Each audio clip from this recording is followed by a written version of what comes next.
so happy that your relationship with your daughter has improved.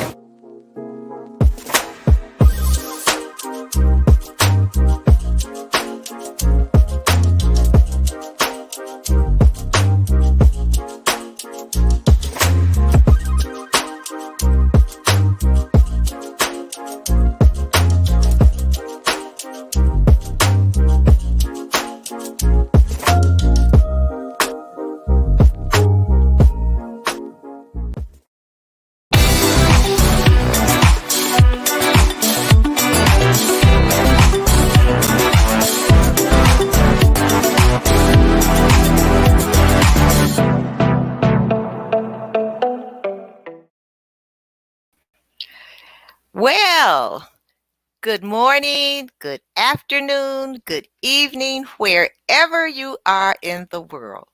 It's Dr. Janice Hooker Fortman with Relationship Matters. Now, this show is all about relationships, all kinds of relationships. And today, we're going to talk about the relationship with our mind and with our body. I want to ask you a question. Do you know your body's vibration and frequency?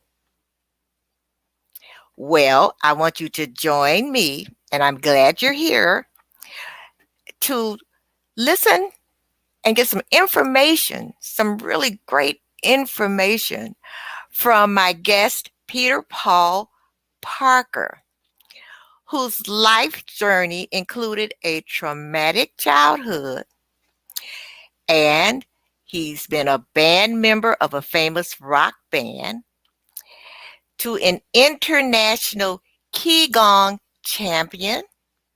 He's now a meditation coach and brain and body instructor.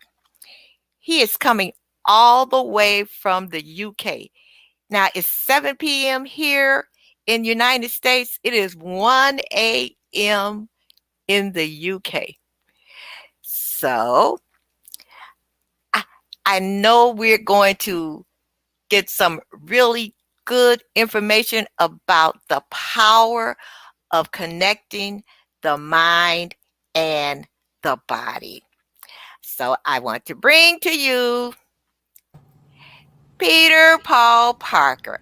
Hi, Peter. Good morning. Good evening to you. Good morning. How are you doing? Say good morning, because it's 1 a.m. Yes. And so how are you doing at 1 a.m. in the UK? Good. Yeah, good. It's I've had a few hours sleep, so that's okay. And I had quite an early night anyway, so yeah, it's very quiet. We live on quite a busy road, so it's very quiet here tonight, and it's really good. The cat just walked in, wondering what I was doing up this time of day. So okay, so we both have cats. What's your cat's name? Our two cats are rescue cats called Jimmy, named after Jimi Hendrix because he's cool and he's really excellent, and Gypsy because she's it was next door's cat, and they're both rescue cats. Oh, so okay. We rescued them, and Jimmy was abandoned when I was living over in Staines, and he was abandoned by his owners. They brought in a little dog into their place, and he had nowhere to live, and so I kept feeding him because he was a tiny little kitten, and I looked after him from then. So, but he was quite damaged because he was taken away from his parents too young. And yeah. Gypsy was almost starved next door. She lived next door to the house I'm living in now.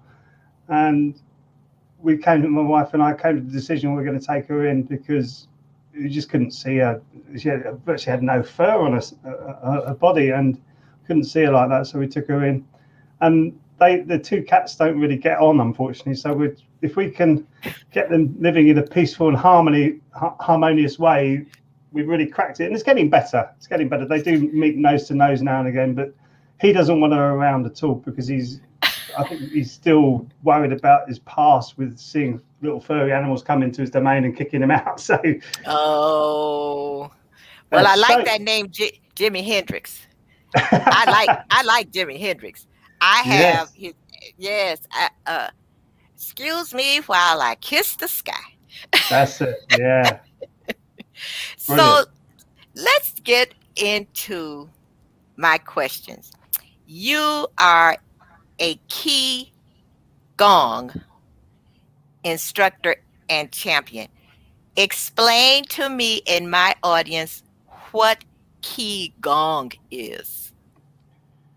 Ki Gong is a connection to yourself. It's about Ki means energy. Simply means energy. Some people call it life force energy.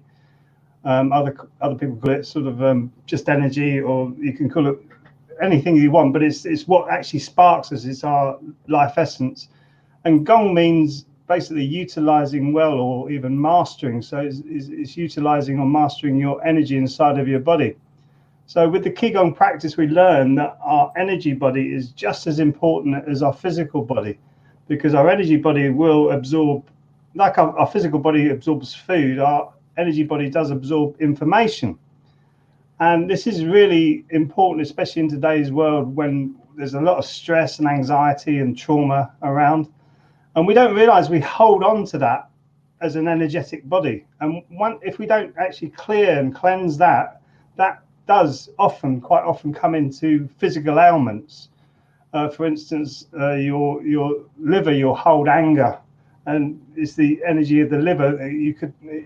People who are angry tend to drink a lot of alcohol, especially because they're trying to pacify the anger in the liver. But really, you need to do it holistically. So we do a lot of tapping in our Qigong practice and things like that. So that's what Qigong means. It's just literally connecting your mind, your body, and your breath all in the moment. And if you sat there and tried for 2-3 minutes just to focus on your breath, that's really difficult without something coming in and boop, oh, there's a thought there. And in the Qigong practice, you realize that those thoughts are not you. They're thoughts, and you can actually sit there and observe your thoughts. And if you can get deep enough into the practice, you can just observe the thought and see it and let it go, because these thoughts will come in and you realize that they're not you. Because there's times when we really act out of character sometimes, isn't there? When, say, someone cuts us up in a car. Cars are brilliant for that, because someone will cut you up and all of a sudden you'll be, not everybody, and I used to be like that, but not so much now. But I used to be like, you head out the window, what are you doing, you crazy fool? You really get angry. And that thought and action isn't really me, but I've been caught up by that energy. And it's just an interesting phenomena when you actually start to observe your thoughts. And the deeper you get into the practice, the easier it becomes. But at first, it's difficult, because especially if you're stressed, anxious, or agitated, your mind just doesn't shut up. And I remember when I first started my Qigong practice, my mind was so busy, wouldn't shut up. And I remember the first time I really connected with my breath and my body, because we do simple movements with Qigong. And I suddenly felt, I don't feel so stressed or anxious anymore. And that was just a wonderful revelation, just to do something really simple, but really focus and immerse myself in the practice of it. Because when you look from it from the outside, especially in China, my one is how I learned was the Korean type. In China, when you see people in the big parks and things, you do see them. What is it? Tai Chi? Tai Chi as well, yeah. Yeah. Because Qigong is the precursor. Qigong came before Tai Chi. So all Tai Chi moves are Qigong moves, but not all Qigong moves are Tai Chi moves. So Tai Chi is a martial art. It's like a slowed down Kung Fu. Whereas Qigong is a healing art. It's all about you and healing your body. So it's all about connecting with your energy body, but making sure your physical body is working to its optimum position. So it goes into the meridian lines, the energy lines of the body, which are scientifically proven now to exist. They used, I think it was radioactive isotopes they put into the body and found these lines that go through the body. And really? so scientists have showed that the meridian lines actually exist, which is quite incredible. And they are exact roadmap of how the ancestors of Southeast Asia actually wrote down. Is exactly the same. That's where you get the acupuncture from, and acupressure as well, which is, we do a little bit of acupressure and tapping on the meridian lines with the Ki Gong practice. So it is really self-empowering, and it helps to clear all of this stuff that we hold on to. And that's what I love about it, is when I got into the Ki Gong practice, my music career was fading because of how things were changing in the UK at that time, well, all over the world actually, with the introduction of new technology, and live music scene was slowly dying, and so the studio work and the live work started to fade basically, and I needed something else to do. So I was a bit agitated, I was a bit angry about the state of the world, because it felt like everything was falling apart. And luckily I found Ki Gong at that point, and which really helped to center me. It took a few years, I must admit, but it helped to center me and get me really, yeah, I can do this. And yeah, it still get your ups and downs like every human being, but yeah. So what made you choose Ki Gong over yoga, or just regular meditation? That's a very good question. I wasn't going to do this. What happened, my mentor in the center that I was training in, she said to me, go and teach this at an elderly community center. And I thought at that time, oh my goodness me, I've got no connection with elderly people. My parents had died when I was very young because I had a traumatic childhood. So I said, yes, okay, I'll give it a go. And I went there, and there was like 4 or 5 people in the room, because I took over from somebody else who'd started it. And I started teaching it. And I realized then that, wow, these elderly people are just like me. It's just their vehicle's a little bit older, that's all, it doesn't matter. And they started responding to it, because it was like different for them, because they were used to sort of normal exercises, and we were talking about energy and connecting with energy and things like that, and how you can let go of a lot of the frustrations and trauma that you had. So this started to build. So it went from 4, 5, 6 people, and towards the end of the just before lockdown, I was getting 30 people in the room, and they couldn't get any more in. It was like packed. So it picked up, and you could see the changes in the people who were coming to the classes, and they were just becoming more gregarious. They were becoming more happy to be around each other, and they were looking forward to the classes. They used to kind of stagger in to start off with when I first started teaching them, and then they were walking in all nice and bright towards the end, and it was like the transformation was just beautiful. And I went, well, if I can do this here, I can do this anywhere. So I decided to become an instructor, and I started going into schools and teaching in schools, and set up the Kukat Ki Gong UK Association. I set that up because I thought, wow, this is so powerful and so meaningful for people. I've got to do this. And it felt like a vocation, or something that I had to do. You know, when you get that calling, I've got to do this. And it felt like that. Yeah. So it was quite incredible transformation. So since then, I've run many classes. I was running about 15 classes a week. I was a busy boy around my local area. I've worked with people like the Care and Quality Commission, who a big establishment in this country, who actually run the National Health Service. And I went and worked with the staff there. I did a seminar with them. And that was quite tricky, actually, because I didn't think they would take to this information. And a few people came up to me afterwards, because I did a live seminar with meditation and Qigong exercises that I teach. And a few people came up to me and said, oh, I thought this was going to be another load of sort of new age guff, as it were. And they said, I feel really relaxed and really so much better after doing this seminar. And I thought, wow, that's really powerful. So that again inspired me to go further and set the company up, get into meditation coaching, and do more for people, because I love human beings are wonderful entities, but we get so wrapped up in our own mess that we don't always express ourselves in the best ways. And I'm guilty of it as much as anybody else. And I realized this is bringing the best out in people. And that's what I loved about it, is you do see what we call our true selves, which is inside of all of this stuff. So okay, now if you were teaching me Ki Gong, is there movements involved, or is it like sitting still and concentrating? In other words, a brief lesson. Teach me. Okay. It is movements. I can do a physical movement that you'll feel the difference straight away if you want. Yeah, I can do that. There's no problem. Yeah. All right, let's get our left hand up. Get our left hand up and make a little. Okay, glove. audience, get your left hand. Wait, they Yeah. can't see me. Wait, let me put. Okay, my left hand up. Make a little. That's glove my puppet. left hand. Yeah.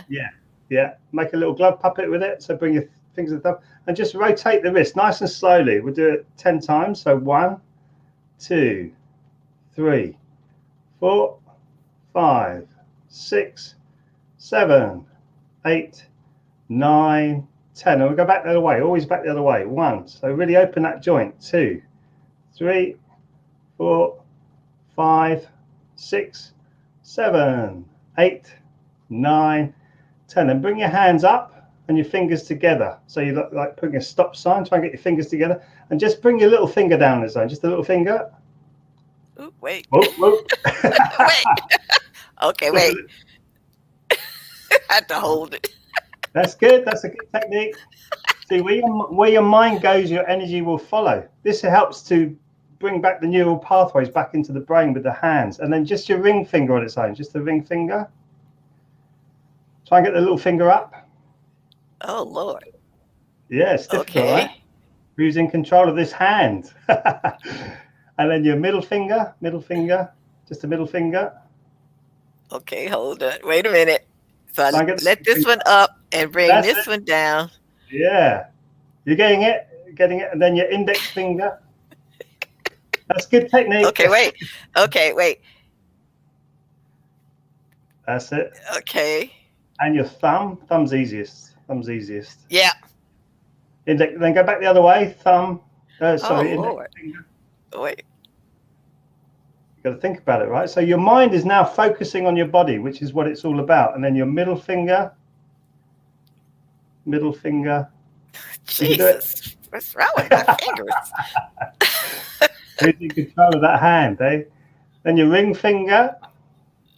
Oh, wait. Gosh. Wait a minute. Difficult, right? Concentrate on that finger. Okay. That's it. And then your little finger just on its own. Wait. Those two are actually connected. So you do need to split it with your brain, but so you're sensitizing your brain to your body now. Yeah. Okay. Right in the middle of the hand. Massage with the other thumb. So massage with the thumb right in the middle of the hand, quite hard. And then massage down your fingertips. Keep focusing on each finger as you go right down to the fingertips quite quickly. And then your thumb. Just massaging your thumb. And then with the back of the other hand, you just tap 3 times. You give it a good tap. That's it. And then shake it out like you're shaking out a glove puppet. Just shake it out. Like there's no bones in your hands at all. And then up and down very gently, very soft and gentle. And then your best wave, your majesty. And now just gently move your hand up and down like this. Just very Both gently. of them? Both hands, yeah. Can you feel the difference in the wrists? Yeah, I do. Yeah. So now you're This one starting to really. My left one is looser. Yeah. Now you're starting to connect with your body. And then we'll do the other hand. Do you want to do the other hand just to keep it balanced? Okay, I think that might be easier because I'm right-handed. Okay. It doesn't always work like that. That's how funny the brain is. Okay, We'll we'll see. rotating this. 1, 2, 3, 4, 5, 6, 7, 8, 9, 10. Back the other way. 1, 2, 3, 4, 5, 6, 7, 8, 9, 10. Now we'll see if it's easier. So bring your hand up like you're stopping somebody, then you just your little finger down it. So just a little finger. Oh, God. Oh, oh. It's tricky, right? And then just your ring finger. Just bring your ring finger down. That's it. Well done. Middle finger. Middle finger.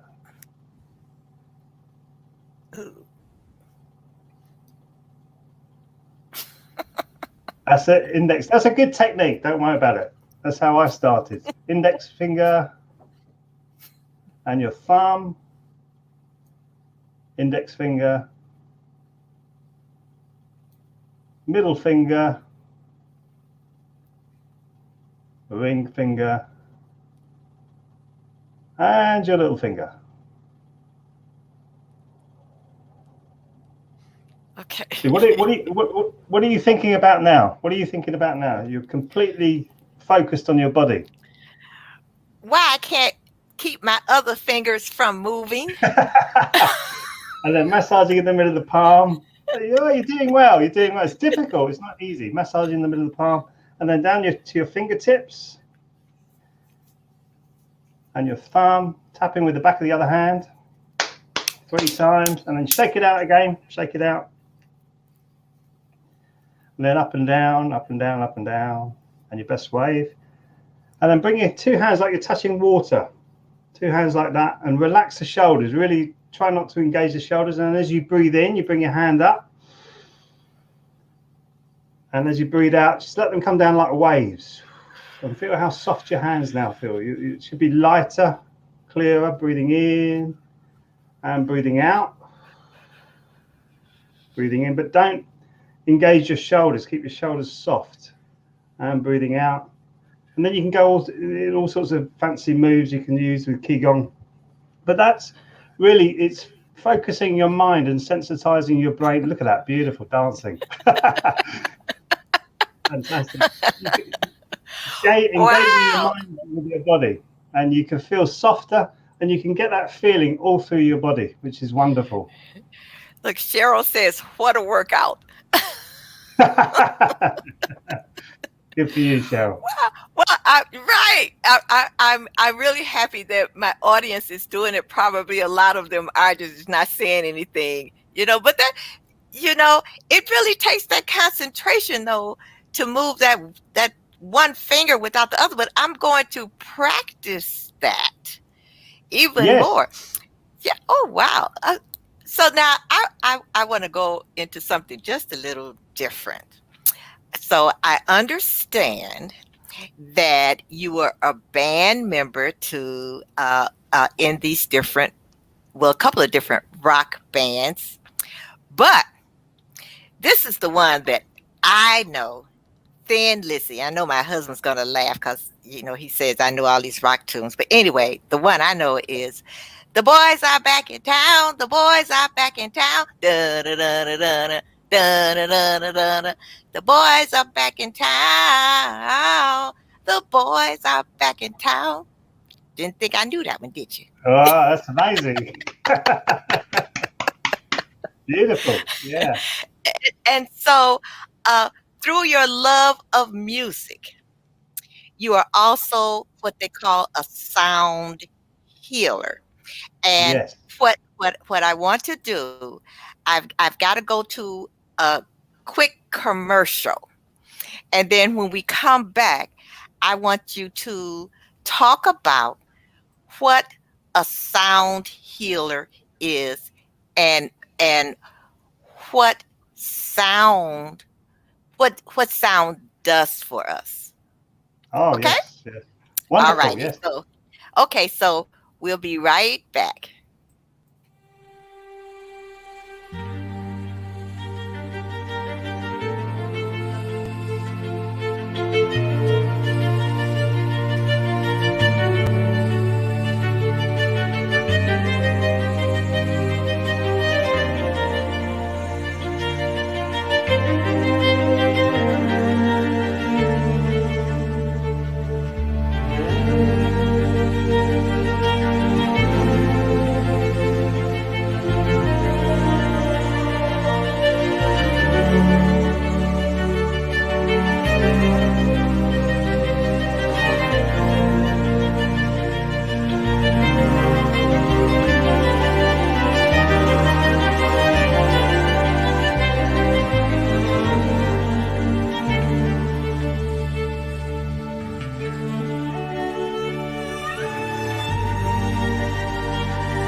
Well, we are back.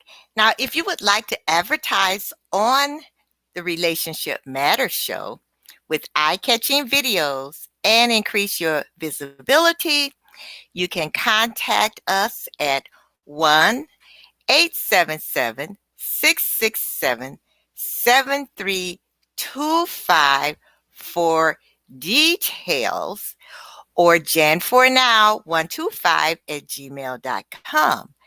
And also, if you would like to get in contact with the person who can do a promo for you, go to lowski2lopan@gmail.com. Now we are coming back with our guest, Peter Paul Parker. All right, Peter. Now, tell me, now I know just a little bit, not a lot. Well, actually, not any, really think any at all. But I see people when they hit like a bowl or something, and they take something, they go around the bowl, and you get a sound, and that's supposed to do something for you. Explain that to us. Yes, if you think about the nature of our reality, everything is vibration. Even though there's air and you feel like the table's solid, it actually isn't. So if you look at like a tornado and it's spinning, if you try to drive the car through the tornado, you'll smash the car up. So that's our body. It's all based on vibration, and obviously vibration is sound as well. It has a resonance or a frequency to it. So the higher the frequency is, the more the waveform is. So you've got lots of things on the waveform, lots of peaks and troughs. And the lower the waveform is the lower the frequency is. So it's like a low frequency. And in our bodies, we're made up of many, many different frequencies, and that's called a science of cymatics. I don't want to get bogged down with the science because I could talk about that for ages, but it gets like, oh, what's he talking about now? But it's called the cymatics, and they found that when you put a piece of rubber over a tube, and you put a frequency through that tube with sand on the top of the rubber, it will make, at certain frequencies, it will make certain shapes. And they call it sacred geometry. So it starts to make different shapes. And the higher the frequency goes, the more complex the shape becomes. So that's, to me, was like, whoa, that's phenomenal. And that's a growing science. And now they can actually get things to float, like sand to float, and almost create solar systems with things spinning around each other. And the science is really starting to push the boundaries with that. So with sound, we have certain frequencies. For instance, with our brain has all different frequencies, and one of the main frequencies for our brain is the alpha frequency, and that is really heavily related to the frequency of the earth, which is what is called the Schumann frequency, which is 7.83 hertz.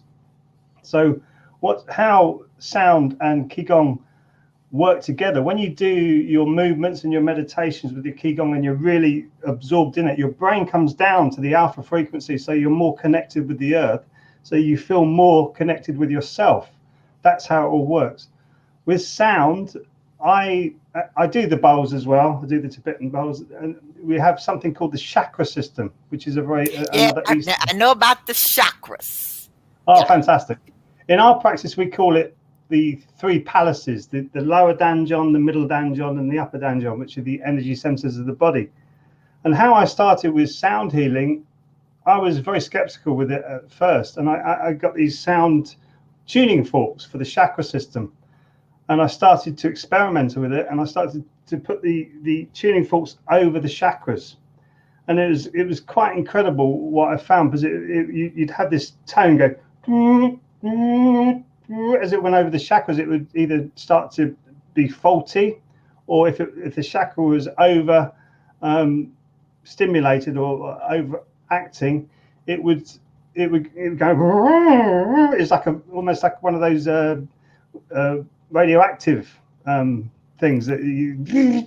And it was quite incredible to see how you could heal a chakra with a tuning fork.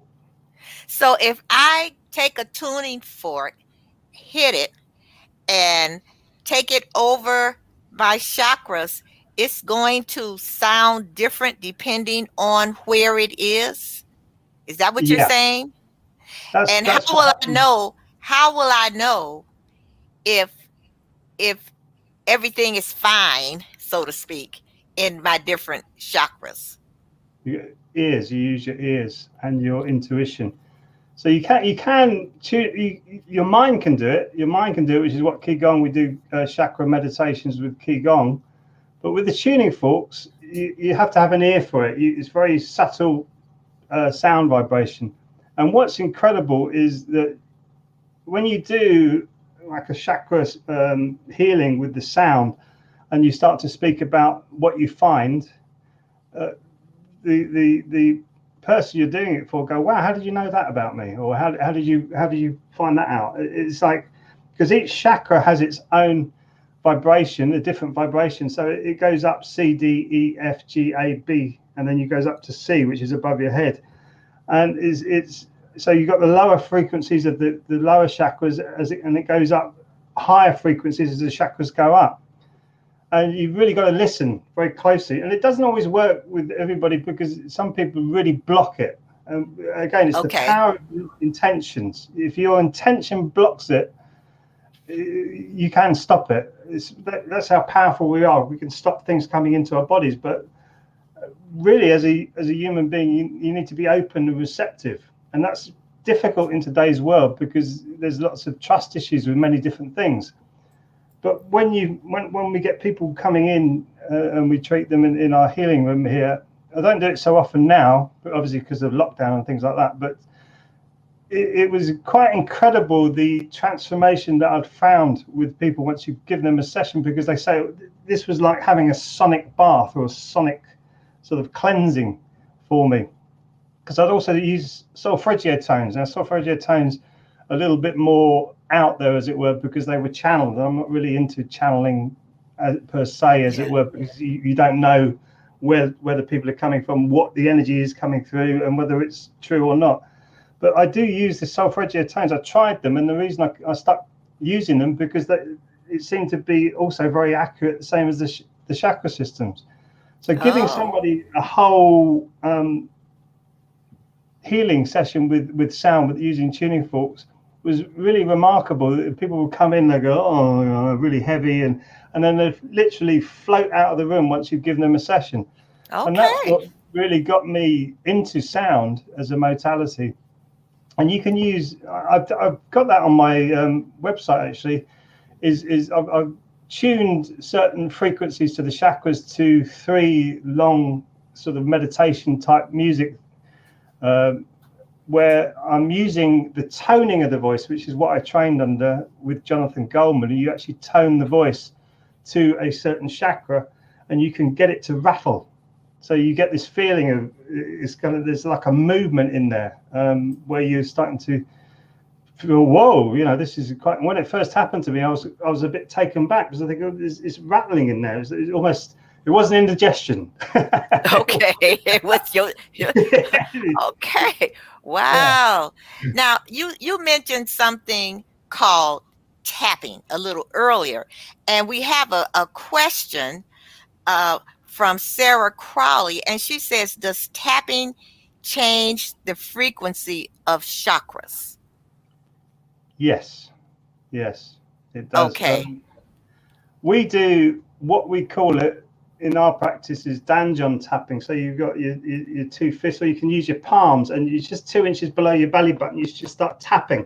You're tapping. I'm doing that now. Yeah.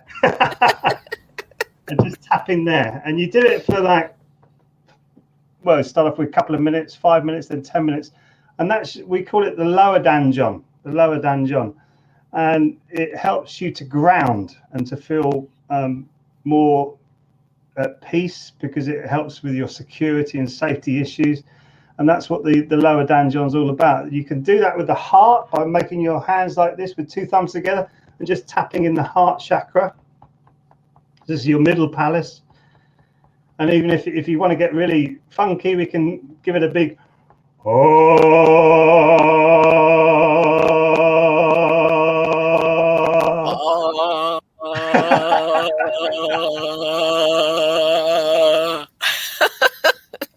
You got it. Okay. You're mastering this already. That's your upper chakra. But your lower chakra would be like an ooh sound, and your lower chakra is an ooh sound. This is an R sound, and it's like an E sound. So you're tapping on the crown chakra. And yeah, I saw you do that earlier before we came on. Wait. Yeah, I was trying to wake up, so I just got out of bed. So just tapping there helps to open up the upper chakras. Oh. And when you do open it up, some people feel an itching in between their eyebrows, just here, or you feel like there's a pressure in the middle of your head.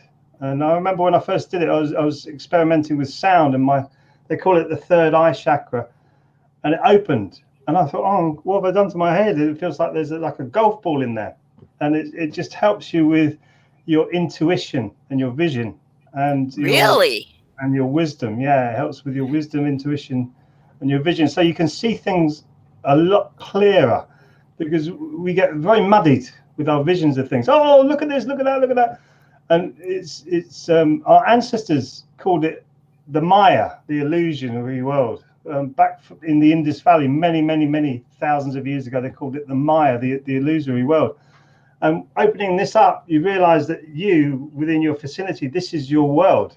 And when you start to get dragged out of it, you start to see the illusory world, and it's not really there, but you begin to think that it is there. And opening up this chakra will help you navigate through this illusory world, so that you're more connected with yourself, which is what Ki Gong is all about.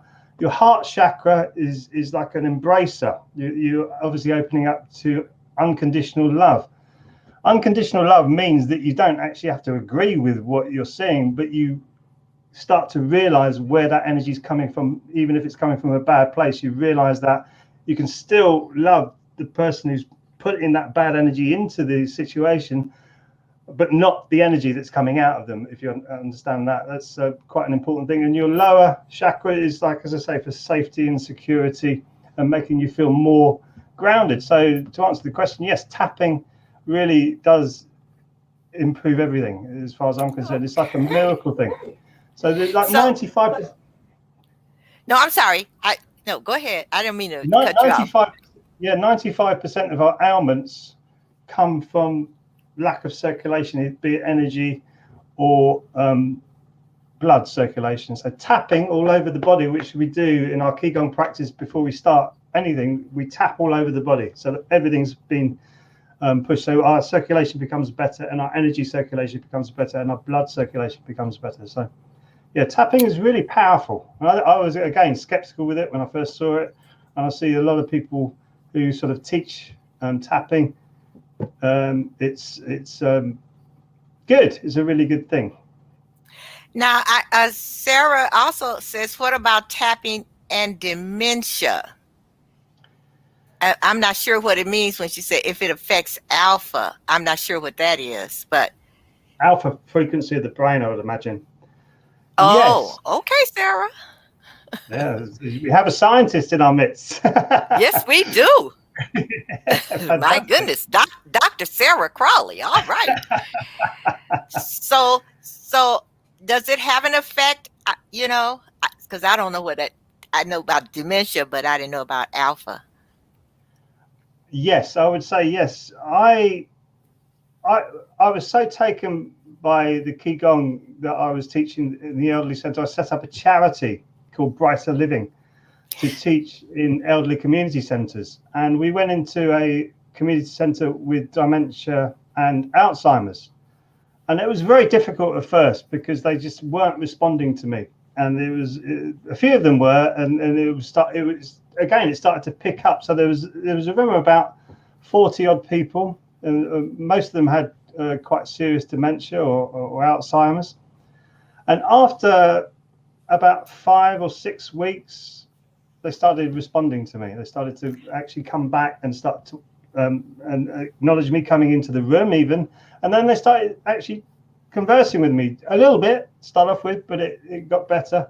And I thought, oh my goodness me, this is just incredible. And it was just tapping all over the body, doing these simple Ki Gong routines, making it fun and taking the stress out of their life, which is a lot of it. I personally feel, I'm no expert on dementia or Alzheimer, but I think a lot of it is us starting to pull into ourselves, and it all starts to go wrong as the energy goes up to the brain. And yes, it did make a big difference. It did make a big difference, and I was really taken back by that. Really, really. Oh, wow. So one other quick question that I have about food.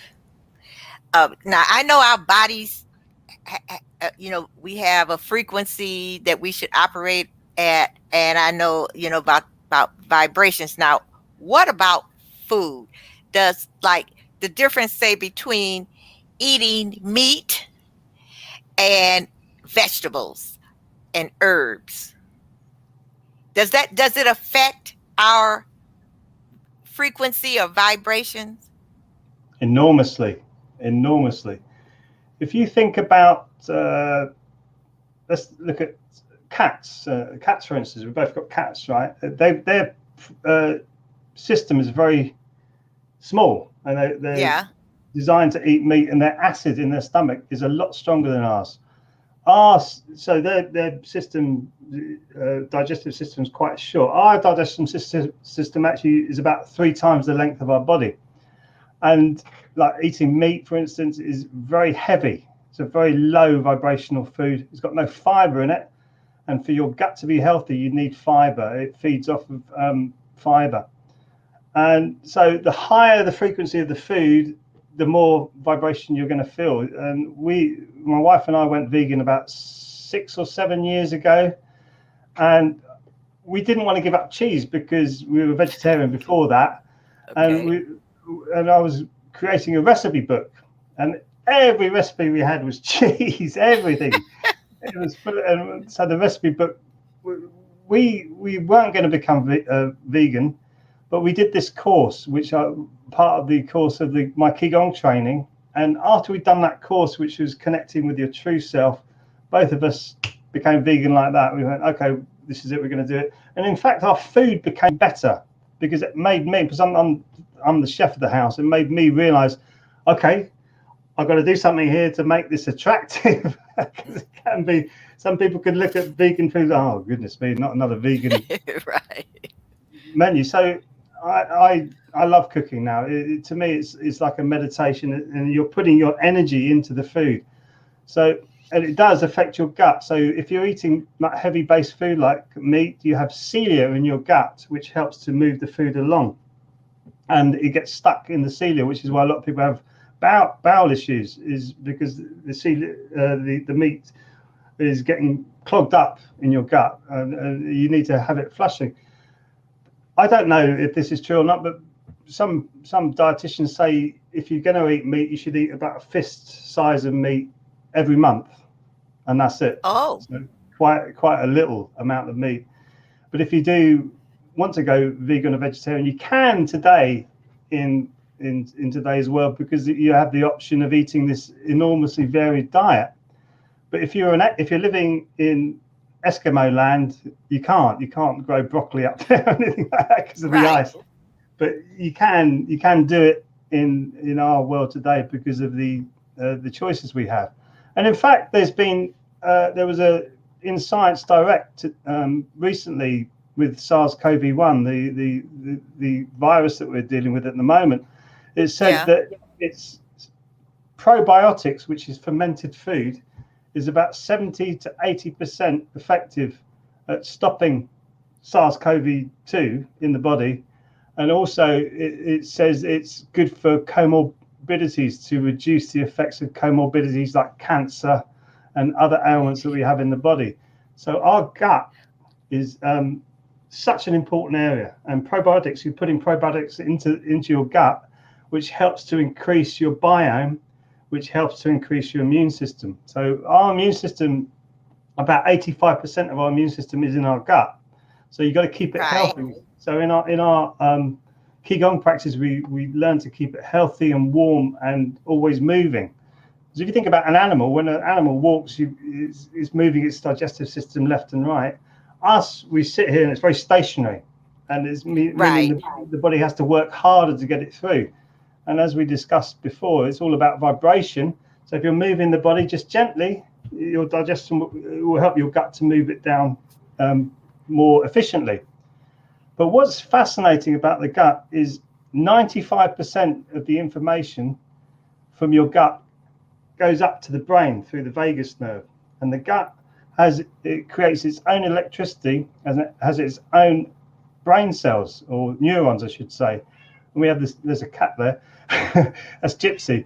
It has the same amount of neurons in the gut as a small cat or a dog, and they're sending information from your gut to your brain. So if you start to get your gut healthy, your brain will become happier because you're going, the body's in a good state. So if you're eating bad food or eating heavy food or sort of low vibrational food, and if you think about things hold vibration, so if an animal's been through a slaughterhouse, it's going to be holding on to that heavy vibration because it'll be traumatic before it dies. You're actually placing that into your gut, and your brain won't be liking that, so it won't be happy about that at all. So and you know, and you're right about that. I went vegan for 21 days because I was doing the Tony Robbins thing. And yeah, as a matter of fact, I am a fire walker. For you people out there, I have walked over coals. Yes, I did. I walked over some hot coals, didn't get burnt. It's all about up here. But anyway, so I did go vegan for 21 straight days, and my mind was clearer. I felt different. You know, I felt more alive. But unfortunately, I had like one little piece of meat I'm just gonna have, and that did it. So, but you know, I'm trying now to eat less meat. You know, like maybe only eat meat. Well, you're saying once a month, but I'm trying to get down to maybe like once a week, and not you know, a lot, not like a big huge steak. You know, but your information is just it's excellent, and I think we in the West, so to speak, really need to look more deeply into something like you're talking about Ki Gong, our chakras. I know a lot of people are, but especially now, it seems like the world is so stressed, you know, and what you talked about to me is something that we can all do to heal ourselves, you know, on the inside. And really, when you're talking about the power of the mind as far as the body is concerned, I think that's something that I'm really going to delve into. I know different people have been talking about tapping to me, and I thought, tapping, what is that? You know, but what you're really talking about is amazing. Now, Sarah Crawley, the scientist in the bunch, she wants to know, have you written a book? I am writing a book. Yes, I am writing a book, but not I haven't published it yet. Obviously, I haven't got there.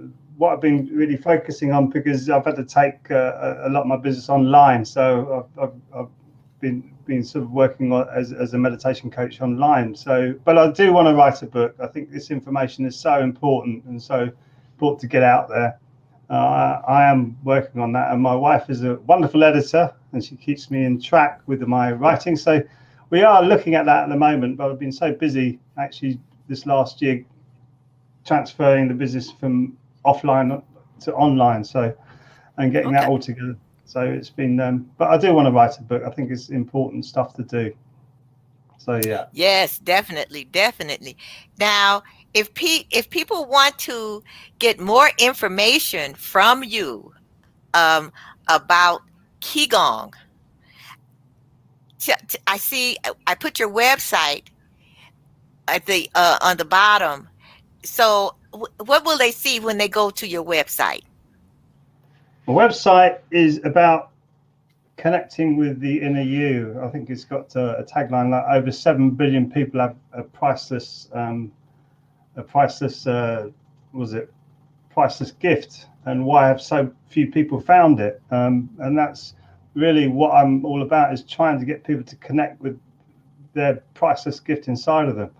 So on my website, I'm talking about meditation. I've got lots of free things on there. I've got a free webinar that you can go to talk about all the different types of meditation that I teach. Also run Ki Gong classes on YouTube, which at the moment are free. So I want giving that away for free. Okay. And people can donate if they want to, but I've got many Ki Gong classes on my website, on my YouTube channel. And you can go to the website, which is if you just Google Peter Paul Parker, you can go to the Ki Gong tab, and you'll see when the Ki Gong classes are. But my time, it's like 11 o'clock in the morning, but I'm not sure what that would be for you. But they're all pre-recorded, and I'll leave them up for people to get more into it. Also on my YouTube channel, I've got these little exercises as well, and like the shoulder exercises and things like that you can go. And it's all free as well. You can go and do that for yourself, so you can empower yourself. So peterpaulparker.co.uk is my website, and I've also peterpaulparker.com if you want to go through the webinar, which is, you have to sign up for that though. But it's free, and it talks about the 5 types of meditation that I teach. So yeah, there's free stuff and there's paid stuff. So I'm trying to keep it fair as possible. So people, I'm running it across the lower third, so write that down. Sarah says tapping helped her bowl a 300 game. And Sandy says, I'm in a mindful study in the attempt to heal my chronic back pain. I believe I'm beginning to see a slight change. She says only her mind tends to wander. But Peter, your information is just so great. I have learned so much, and I know my audience has learned so much, and I want to tell you, I really appreciate you staying up till 1 o'clock in the morning. To join us, and I'm serious. I am going to go to your YouTube page, and I'm going to start those exercises, because I mean my wrists, I could really tell the difference. And audience, I'm not just saying this to say this, because you all know how I am. But I mean, it really, really works. And I really thank you. And I wish you much, much, much success. Thank you, Dr. Janice. Thank you. So thank Jimi Hendrix, and thank Gypsy for not jumping in your lap while we're talking. That would have been trained them well. So thank you so much, Peter. You have a beautiful, blessed the rest of your morning. Thank you very much. I will do. Thank you very much. It's lovely to meet you, and I'm sure we'll speak again at some point in the future. Yes, we will. Yes, we will. Bye-bye. Bye now. Goodbye. Bye-bye. Well, that was, to me, mind-blowing. That was extremely interesting, extremely informative. And I hope you all got a lot out of it. I want to thank all of you who have joined us this evening and participating and doing the exercises with us the Ki Gong exercises. And I hope that you see the relationship with our minds and our bodies are that relationship is extremely important. It affects all of our relationships. So until next week, when I have some guests and we're going to talk about staying in some bed and breakfasts. Well, no, bed and breakfast. Instead of staying in hotels, a bed and breakfast. So everyone have a beautiful rest of your morning, day, or evening. Bye-bye.